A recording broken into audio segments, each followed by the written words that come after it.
Have you ever heard someone shrug and say, that's just their karma, like it's some cosmic punishment waiting around the corner? Or maybe you muttered to yourself after a streak of bad luck, I must have bad karma. We often misunderstand karma. It's not destiny. It's not some celestial scoreboard run by a higher power. At its core, karma is simply the law of cause and effect. Every thought, every word, every action you take creates a corresponding result. Think of it as planting seeds. Sow a seed of kindness, and you're more likely to encounter kindness. Sow anger, greed, or jealousy, and you're setting up a condition for negativity to grow. It's not always instant. Sometimes the fruit ripens right away. Sometimes it takes time, but the key is the intention behind your action, the mental impulse known in Buddhism as 𝐶𝐻. 𝐶𝐻 isn't just intention in the casual sense.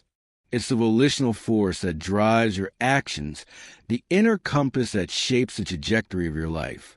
Imagine two people giving money to someone who's homeless. One gives out of genuine compassion, wanting to ease suffering. The other does it for show, for likes on social media.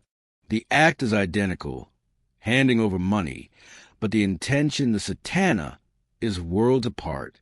One points toward kindness, the other toward ego and self-promotion. Which compass do you think leads to a fulfilling life? I remember a time when I used to complain constantly. At first, I didn't notice, but my complaints were often about getting attention or sympathy. Once I became aware of the intention behind them, I could start shifting it. I began focusing on solutions instead of dwelling on problems. It wasn't easy, but slowly, life felt lighter. Your intention is like the rudder of a ship. It steers your life even when you don't realize it. The Buddha said in the Dhammapada, mind precedes all mental states. Mind is their chief. They are all mind-wrought. If with an impure mind a person speaks or acts, suffering follows him like the wheel that follows the foot of the ox. And in the 𝐂𝐻𝐸 Nikaya, I declare, monks, that intention is karma. Having intended, one does karma by body, speech, and intellect.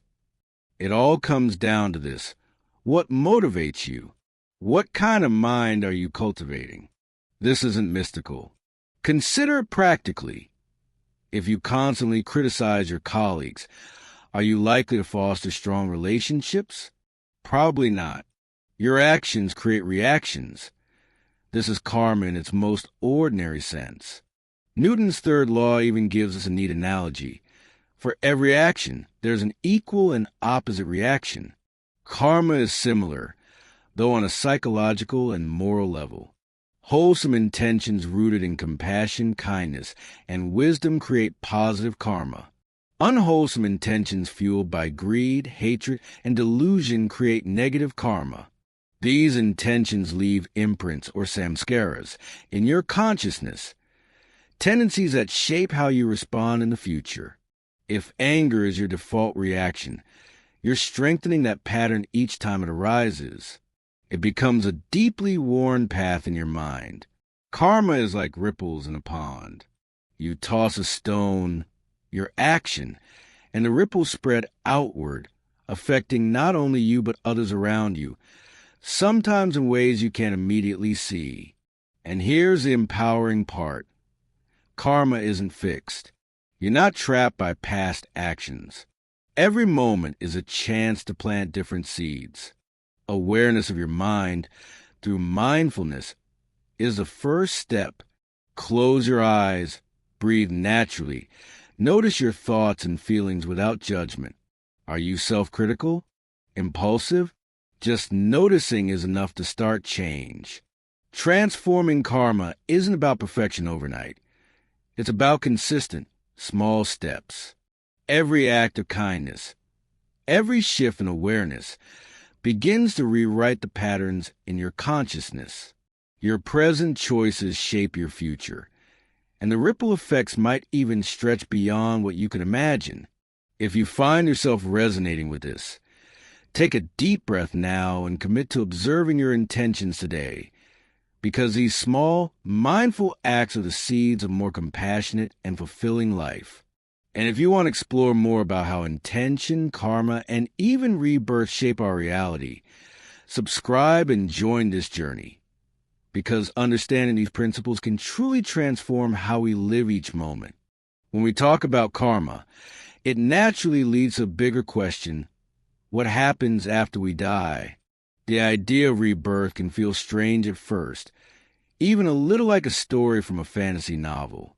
But in Buddhism, it's not about a fixed soul hopping from one body to another. Instead, it's about continuity, a stream of cause and effect shaped by our actions, our intentions, our sadhana. The Buddha taught anatta, or no self, which can sound confusing at first. It doesn't mean you don't exist. It means that what we think of as you, your body, your thoughts, your feelings, your perceptions, is always changing. It's impermanent, made up of 5 aggregates called khandhas: form, feeling, perception, mental formations, and consciousness. Think of a candle flame. The flame flickers and dances, never exactly the same from one moment to the next, yet we still call it the same flame. In the same way, the you in this life isn't the same as the you in another, but there's a thread connecting them, a karmic continuity. What is reborn isn't a soul, but the momentum of your actions. The samskara is imprinted by your intentions and behaviors, which influence the conditions of future experiences. Imagine a river flowing. The water is constantly changing, yet the river maintains its path. That's rebirth. It's not a ghost of you coming back. It's the flow of cause and effect continuing, shaping possibilities. Even the talents, tendencies, or habits you have now may reflect karmic seeds planted long before. For example, a child with extraordinary musical talent might be manifesting a karmic pattern cultivated in a previous life. Not a reborn soul of a musician, but a continuation of intention and practice. The Buddha explained this in the 12 links of dependent origination, showing how ignorance leads to volitional formations, which produce consciousness, body, perception, and so on, cascading into suffering and rebirth like dominoes falling. Ignorance is the first domino. It sets everything else in motion.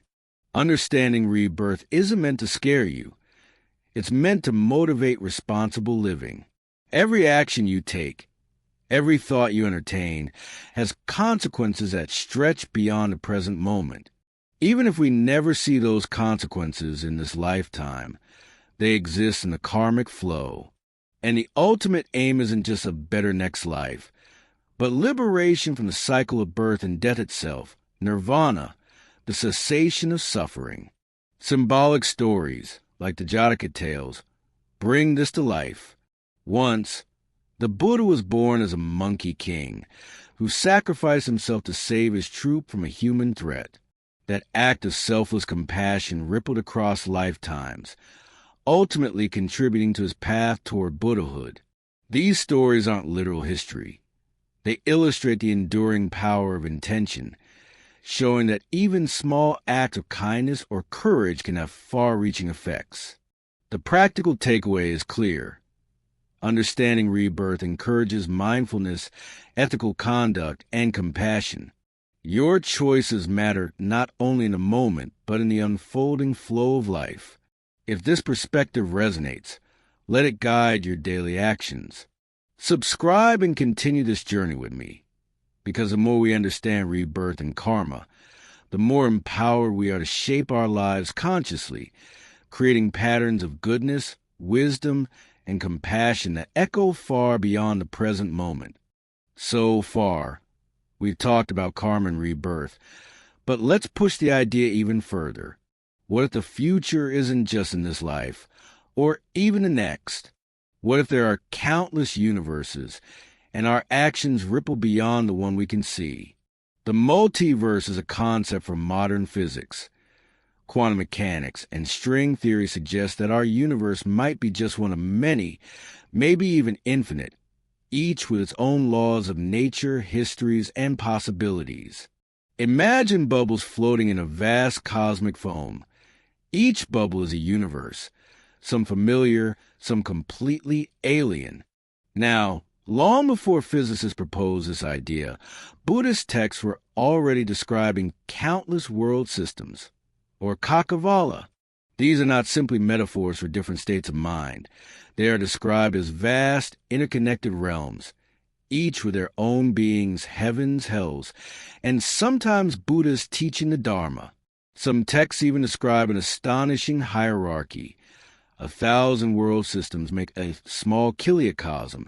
1,000 small 𝐂𝐴𝐽𝐽𝐽s make a medium 𝐂𝐴𝐽𝐽, and 1,000 medium 𝐂𝐴𝐽𝐽s make a great 𝐂𝐴𝐽𝐽. The scale is almost unimaginable.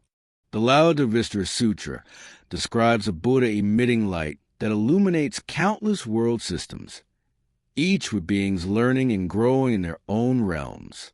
The Āvadamsaka Sutra paints an intricate picture of countless worlds interpenetrating one another, showing profound interconnectedness of reality. Now, we're not saying Buddhism predicted modern physics, or that we have evidence our karma crosses universes, but there's a fascinating resonance. Both perspectives suggest that reality is far grander and more complex than our everyday experience. So here's a mind-bending thought. If every action creates a ripple, and if there are countless universes, could our intentions have consequences that reach beyond this world? Could the choices you make, the kindness you extend, reverberate in ways you cannot yet imagine? Some physicists speculate about parallel realities and interactions between them. It's entirely theoretical, but it hints that interconnectedness might go far beyond what we usually consider. In practical terms, this isn't about creating fear or responsibility overload. It's about seeing the vast scope of cause and effect. Your actions are never trivial. Every kind word, every compassionate gesture, every mindful breath creates ripples that extend outward, potentially touching realities beyond what we perceive. And this is precisely the point of mindfulness in Buddhism, to be aware of our intentions and actions, to cultivate wisdom and compassion, because even the smallest seed can grow into something transformative. When we combine karma with the multiverse, we arrive at a breathtaking possibility. We are connected not only to each other, not only to the life we live now, but perhaps to countless other lives, worlds, and experiences. The key takeaway is simple but profound. Live consciously. Pay attention. Let your actions reflect the best of your heart, because you never know just how far the ripples might reach. If this idea resonates, subscribe and keep exploring, because understanding the full scope of karma and the infinite possibilities it touches can fundamentally change the way we live each day, making every moment an opportunity to plant seeds of kindness, awareness, and wisdom that extend beyond what we can see. We've talked about karma, rebirth, and even the multiverse, but there's another idea that often trips people up, the notion that your past lives are watching you. It sounds spooky at first, like ghost stories or cosmic judgment, but that's not what Buddhism is pointing to. There's no permanent self, no fix you from another life hovering over your shoulder to criticize or judge. Instead, watching is a metaphor. It's a way of understanding the continuous influence of karma, the ripples of your past actions shaping your present experience. Every thought, every intention, every choice you made before leaves an imprint, a 𝐂𝐚𝐧𝐬𝐞, in your consciousness. These imprints aren't ghosts. They're patterns that influence your reactions, habits, and perceptions. Think of tossing a stone into a pond. The stone sinks, but the ripples continue to spread long after. Your past actions of the stone, the 𝐂𝐚𝐧𝐬𝐞s, the ongoing effects are the ripples. Maybe someone has a deep fear of water or heights. even though they've never had a dangerous experience in this life. That fear might be a karmic imprint, carried forward by past patterns, not a haunting. Recognizing this watching gives us a powerful tool, awareness. If the past is influencing you, you can respond consciously instead of repeating old habits. You can choose to cultivate kindness where there was indifference, patience where there was frustration, compassion where there was harm. Mindfulness is the key. By observing your thoughts and feelings without judgment, you notice these patterns and can start to transform them. This isn't about being haunted or feeling guilt. It's about being informed. The Buddha reminds us, all phenomena, past, present, internal, external, subtle, gross, are impermanent and not self. This includes the influences of your past lives. Understanding that, you see that the past isn't a tyrant. It's a teacher. It guides you, offering insight into how your mind has been shaped and how you can shape it differently moving forward. The idea that your past lives are watching is a poetic way of saying, the seeds you planted continue to grow. They influence your present, and through mindfulness and intentional action, you can cultivate new seeds that will shape a better future. Each act of awareness, each choice to act with kindness or wisdom, alters the trajectory of your karma. It's not about fear and it's not about judgment. It's about empowerment. Knowing that you can learn from the past, redirect patterns, and consciously create a life aligned with compassion, wisdom, and ethical action. The ripples of your choices are vast, stretching through this life, potentially into future lives, and perhaps even across realms we cannot see. When you realize that every moment becomes meaningful and every choice carries weight, this perspective transforms daily life, turning ordinary decisions into acts of profound significance. Now that we've explored karma, rebirth, and the subtle ways our past influences us, let's bring it down to earth. How do we actually live with karma and use this understanding to create a better future? The truth is, it all comes back to mindfulness. Mindfulness isn't some abstract meditation goal. It's simply the ability to notice what's happening inside and around you without judgment. It's like turning on a light in a room you've been walking through blindly. When you practice mindfulness, you start to see the patterns in your mind, the old habits, the automatic reactions, the samskaras shaping your thoughts and actions. You notice when anger rises, when jealousy creeps in, when impatience tightens your chest. And here's the magical part. Noticing is already the beginning of change. You don't have to suppress anything. You just observe and choose. This is where ethical conduct comes in. Sila. Living ethically means avoiding actions that harm yourself or others, and actively cultivating kindness, generosity, honesty, and respect. Samadhi, or concentration, helps by strengthening your mind through meditation, giving you clarity, focus, and inner stability. And panna, wisdom, allows you to see reality as it truly is, the impermanent, interconnected flow of cause and effect. When you combine these practices, you start to create positive karma intentionally. Let's take a simple example. Suppose you have a habit of reacting with anger when someone cuts you off in traffic. Mindfulness helps you notice the rise of anger, the tight chest, the racing thoughts. Once aware, you have a choice. You can respond as usual, feeling the old pattern, or you can pause, take a breath, and respond differently, maybe even with patience or empathy.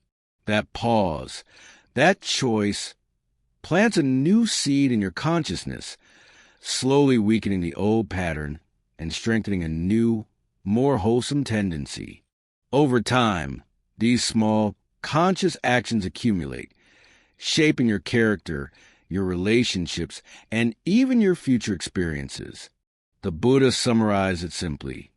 Cease to do evil, cultivate good, purify your mind, Stop doing what causes harm. Do what is beneficial, and work to clear and brighten your mind. The power is in the present moment.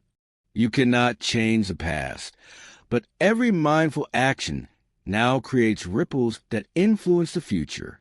Every kind word, every compassionate gesture, every breath taken with awareness matters. And while the ripples may extend far, across your own life into the lives of others, perhaps even across time and realms, you always have the power to steer them consciously. This is living with karma, not as a burden, but as an opportunity to live intentionally, to create goodness, to cultivate compassion, and to gradually transform yourself and the world around you. Start small. Start today and notice the subtle, powerful shifts that awareness brings. By now, you can see that living with karma isn't about doing rituals or chasing perfection. It's about cultivating awareness, intention, and compassion in your everyday life.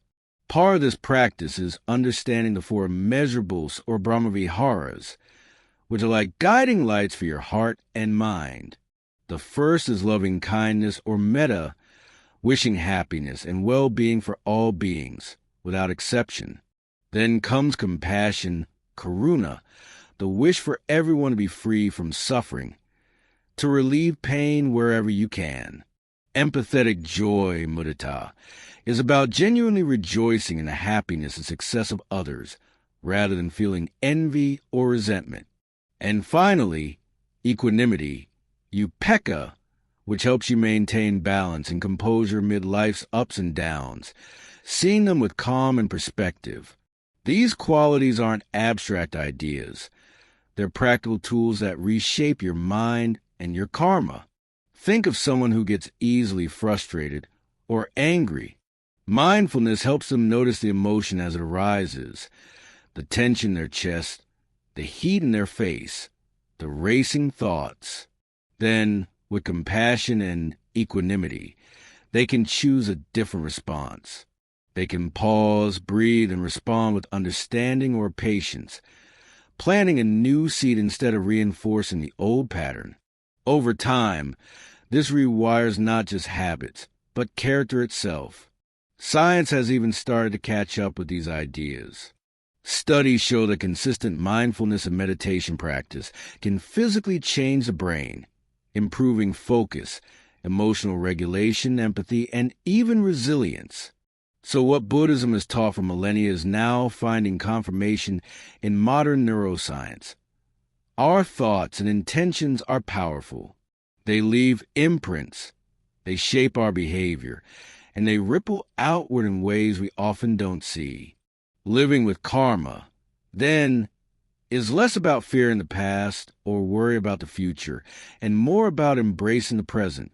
Every choice, every action, is a chance to create positive patterns. You can transform old habits, break cycles of negativity, and build a life aligned with kindness, wisdom, and ethical integrity. And yes, it takes time. Changing deep-seated tendencies is like steering a massive ship.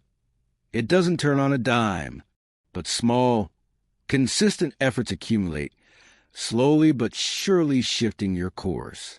Even the smallest act, a gentle word, a helping hand, a conscious pause before reacting, has an effect. It strengthens new karmic imprints and weakens the old ones, reshaping your experience and the world around you. Ultimately, living with karma is about living with intention. It's about aligning what you think, say, and do with your values. It's about seeing the bigger picture, understanding the ripple effects of your choices, and using that awareness to cultivate a life of meaning, purpose, and compassion. Every mindful breath, every kind action, every intentional thought matters. And when you start to practice this consistently, you'll notice something remarkable. Life becomes richer, relationships deepen, and even challenges take on new meaning because you're responding from clarity rather than reactivity. That's the path, simple in principle, but profound in its effects. As we continue exploring karma, rebirth, and mindful living, it's important to remember that this isn't just about personal improvement. It's also about relationships, connection, and the world around us. Karma isn't something that happens in isolation. Every action, every word, every choice ripples outward, affecting others in ways we may never fully see. Think about it.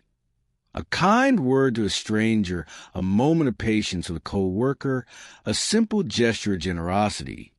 These aren't small things. They plant seeds in the consciousness of others, influencing their thoughts and actions in ways that might unfold over days, months, or even lifetimes. This is why the practice of the four immeasurables is so powerful. When you cultivate loving kindness, you're not only easing your own suffering, you're sending ripples into the lives of everyone you meet. Compassion allows you to act in ways that relieve suffering, not just for yourself, but for countless others. Joy and happiness of others, mudita, shifts your perspective from scarcity to abundance, from envy to celebration. And equanimity, upekkha, stabilizes your mind, helping you respond to life's ups and downs without being swept away. Consider a situation many of us face. Conflict. Maybe someone criticizes you unfairly, or a friend disappoints you. The old patterns might push you to react with anger, defensiveness, or resentment. But mindfulness lets you pause. You notice your response rising, the tension in your body, the rush of thoughts, and you can choose a different path. You can respond with understanding, with calm, with intention. That choice doesn't just change your experience. It shifts the energy in that interaction. It creates a ripple that can influence the other person, and perhaps even others connected to them. Over time, these ripples accumulate, building a life rooted in conscious action rather than reaction. And here's a profound insight. The effects of karma aren't always immediate. Sometimes they appear quickly. Sometimes they take years or even lifetimes to manifest. But this doesn't mean you're powerless.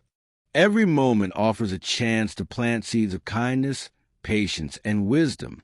Even when you feel like your actions are small or insignificant, they matter. Every choice matters. And when we think about rebirth, not as a ghostly soul moving from life to life, but as a continuation of karmic patterns, we see why this is so important. What you do now shapes not only this life, but the trajectory of your consciousness into the future. That's why ethical living, mindfulness, and cultivation of the mind are so emphasized in Buddhism. The Buddhist teaching isn't about guilt or fear. It's about empowerment. You have the tools to transform your mind, your habits, and your life. And through that transformation, you influence the world in ways far beyond what you can perceive. So, as you go through your day, remember, your intentions, thoughts, and actions are creating ripples. Each ripple carries potential. Potential for suffering or for joy, for harm, or for healing.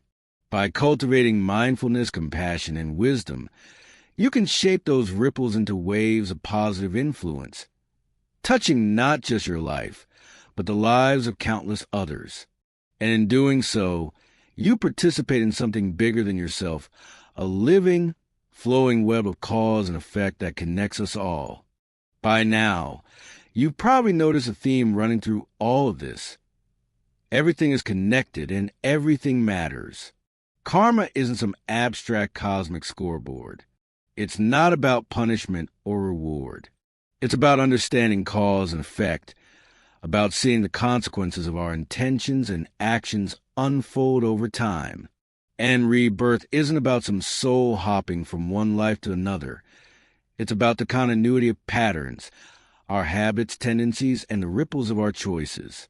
With that understanding, we can start to see life differently. Take challenges, for example. Life inevitably brings difficulty, loss, failure, disappointment, and suffering. The old patterns of the mind often make these moments feel overwhelming. We react automatically. We get stuck in cycles of anger, fear, or frustration. But mindfulness allows us to pause and see the situation more clearly. We begin to notice not just the external event, but our internal response, the karmic tendencies that are influencing our perception. And in that space, there's choice. We can respond with awareness, with compassion, with patience, with wisdom. Every time we do, we plant a new seed in our consciousness, creating positive tendencies that shape our future experiences. This is practical Buddhism. It's not mystical or abstract. It's a guide for living, for navigating the world with clarity and purpose. And here's the beautiful part. As we cultivate mindfulness and compassion, the effects ripple outward. The kindness we show, the patience we practice, the clarity we develop, it all influences those around us. Imagine the impact of countless people choosing to respond with understanding instead of anger, generosity instead of greed, compassion instead of indifference. The world will be profoundly different. And even if it's just you, your actions matter. The ripples you create may reach places you'll never see, influencing lives and circumstances far beyond your imagination. This is why the Buddha emphasized ethical living, meditation, and wisdom. Sila, samadhi, panna, the foundations of transformation, aren't abstract ideals. They are practical tools for shaping your life and the world around you, and they work together. Ethical living stabilizes your actions, meditation strengthens your awareness, and wisdom guides your choices. Combine them, and you begin to actively shape your karma, planting seeds for a life of balance, compassion, and purpose. It's a gradual process. Like tending a garden, you don't plant seeds and expect instant flowers. You water them, nurture them, remove weeds, and over time, the garden grows. Mindfulness is the watering. Ethical action is the sunlight. Wisdom is the careful tending. And as the garden flourishes, so does your life. And here's an important reminder. This path isn't about perfection. It's about small, consistent steps. Every moment is a chance to start fresh, to choose a different response, to plant a new seed. Every mindful breath, every kind word, every thoughtful action matters. You are never too late, and it is never too small. Each ripple you create contributes to a larger, interconnected flow of cause and effect that shapes your experience and the world around you. This is living with awareness, living intentionally, and living with compassion. And that, in essence, is the heart of karma in action. As we move closer to the end of this journey, it's worth reflecting on what all of this really means to the life you're living right now. Karma, rebirth, mindfulness, compassion, they're not abstract concepts floating somewhere out there. They're practical tools for shaping how you experience life, how you relate to others, and how you influence the world.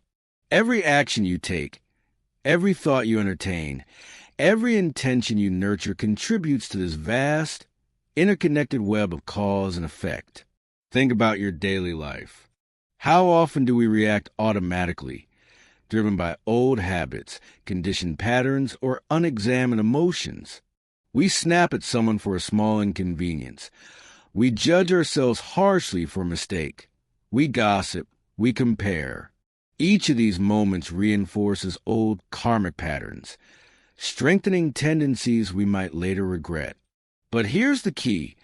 Every moment also contains a seed of change. When you notice a reaction, when you pause instead of automatically responding, you create an opening. You can choose to act differently. You can choose compassion instead of anger, patience instead of irritation, understanding instead of judgment. Each choice creates a new imprint, a new 𝐂𝐚𝐬𝐴, gently reshaping your mind and your life. And these choices don't just affect you, they ripple outward. The way you treat one person can influence how they treat others, how they feel about themselves, how they respond to the world. The effects of kindness, compassion, and wisdom are far-reaching, even if you never witness them directly.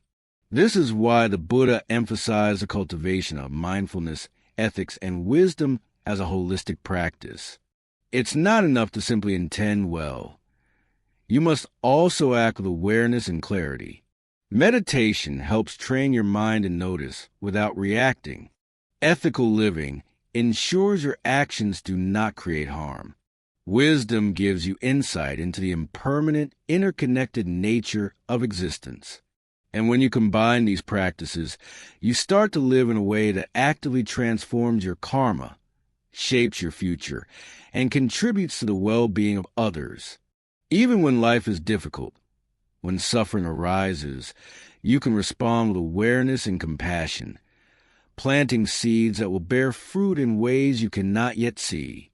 Remember, the ripples of your actions can extend far, across time, across lives, and perhaps across realms of existence we may never fully understand.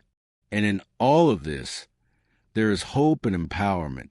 The past doesn't define you, and the future isn't fixed. Every moment is a chance to choose differently, to plant new seeds, to create a life aligned with kindness, wisdom, and purpose. The path isn't about perfection. It's about consistent practice, about noticing and choosing again and again.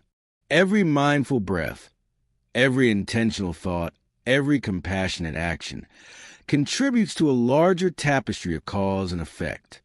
And slowly, steadily, this tapestry becomes a life of meaning, a life of purpose, and a life of interconnected beauty. That's the essence of karma in action, the practical wisdom of mindfulness, and the living guidance of Buddhist insight. As we arrive at the final part of this journey, let's pause and take it all in. Karma, rebirth, mindfulness, compassion. These aren't abstract concepts or distant spiritual ideals. They're practical, living principles, guiding us to understand that every thought, every intention, every action carries weight and consequence. Think of your life as a vast pond. Every choice you make is a stone dropped into the water. Some stones are small, creating gentle ripples. Others are larger, sending waves far across the pond. The ripples extend outward, influencing the world in ways you may never see, touching lives in ways you may never know. That's the beauty and the responsibility of living with awareness. And here's the good news.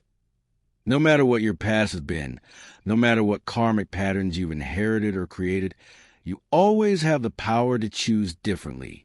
Every moment is a new opportunity to plant seeds of kindness, compassion, and wisdom. The present moment is where your power lies. By cultivating mindfulness, you shine a light on your mind, revealing the patterns, the habits, and the tendencies that shape your life. With that awareness, you gain choice. You can respond with anger or patience, with judgment or understanding, with indifference or compassion. Each choice is an opportunity to create positive ripples, to plant new seeds that will bear fruit for yourself and for countless others. And as you cultivate ethical living, meditation, and wisdom, the pillars of Buddhist practice, you begin to see transformation not as something distant or mystical, but as a practical reality. You notice changes in your thoughts, your behavior, your relationships. You feel more grounded, more present, more connected to yourself and the world around you. Rebirth, when understood as a continuation of patterns rather than a literal soul transferring from life to life, reminds us that our actions echo beyond the immediate moment. Our intentions shape not just our experiences now, but the trajectory of our consciousness into the future. And even if we cannot fully grasp the full extent of these ripples, across time, across lives, or even across possible universes, the principle remains: our actions matter. So, live with intention. Let kindness guide your words. Let compassion shape your actions. Let Wisdom steer your choices. Start small, start today. Every mindful breath, every conscious act of care, every moment of awareness is a step on the path of positive karma. And over time, these small steps accumulate, shaping a life that is meaningful, purposeful, and deeply connected. Remember, it's not about perfection. It's about presence, awareness, and a continual effort to live aligned with your values. The Buddha's simple yet profound guidance sums it up perfectly. Cease to do evil, cultivate good, purify your mind. Stop actions that cause harm, engage in what is beneficial, and work to nurture a clear, compassionate mind. That is a path to transforming your karma, shaping your future, and contributing to the well-being of all beings. Your journey doesn't end here. It begins anew with every breath, every thought, every choice. The ripples of your actions extend far beyond what you can see, perhaps even across time, lives, and realities. And in embracing this awareness, you step fully into the power and responsibility of living intentionally, consciously, and compassionately. This is the heart of karma in action, the essence of mindful living, and the practical wisdom that can guide you through life, now and always.